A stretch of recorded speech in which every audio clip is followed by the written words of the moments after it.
മലയാളക്കരയ്ക്ക് ഓണം ആഘോഷിക്കാൻ പൂക്കാലമൊരുക്കി ഇടുക്കിയിലെ കർഷകർ. ഓണം വിപണി ലക്ഷ്യമിട്ട് നിരവധി കർഷകരാണ് ഇത്തവണ പൂക്കൃഷി നടത്തിയത്. മികച്ച നേട്ടം സ്വന്തമാക്കാനാകുമെന്ന പ്രതീക്ഷയിലാണ് ഇവർ.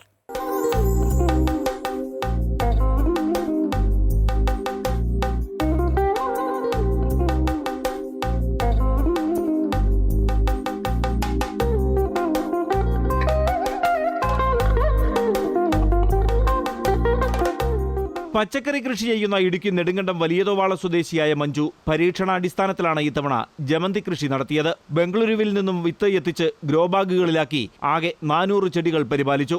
ഓരോ ചെടിയിലും നിറയെ പൂക്കളാണ് ഓണത്തെ വരവേൽക്കാൻ തയ്യാറായി നിൽക്കുന്നത്. എനിക്ക് ഈ കൃഷിയെക്കുറിച്ച് അത്ര അറിവൊന്നും ഇല്ലായിരുന്നു. എങ്കിലും എൻ്റെ സ്വയം ഒരു അറിവ് വെച്ചിട്ട് ഞാൻ അങ്ങ് ചെയ്തതാണ്. നല്ല മുഴുത്ത പൂവാണ്. ഏകദേശം ഒരു ചെടിയിൽ തന്നെ ഒരു 300 ഗ്രാമോളമുള്ള 30 ഗ്രാമോളമുള്ള ചെടി പൂവുണ്ട് ഇതിനകത്ത്. 28 ദിവസം ആകുമ്പോൾ തൈകൾ നടാൻ പരുവത്തിനാവും. പിന്നെ അതിൻ്റെ പ്രൂണിങ് ഏകദേശം നട്ട് ഒരാഴ്ച കഴിയുമ്പോൾ മുതൽ പ്രൂണിങ് നടത്തും.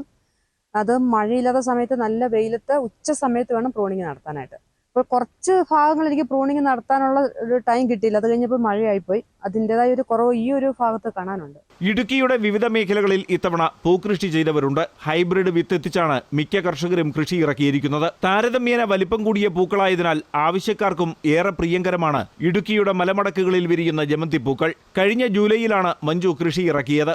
ഓണമെടുത്തതോടെ വ്യാപാരികൾ പൂക്കൾക്ക് ഓർഡർ നൽകി.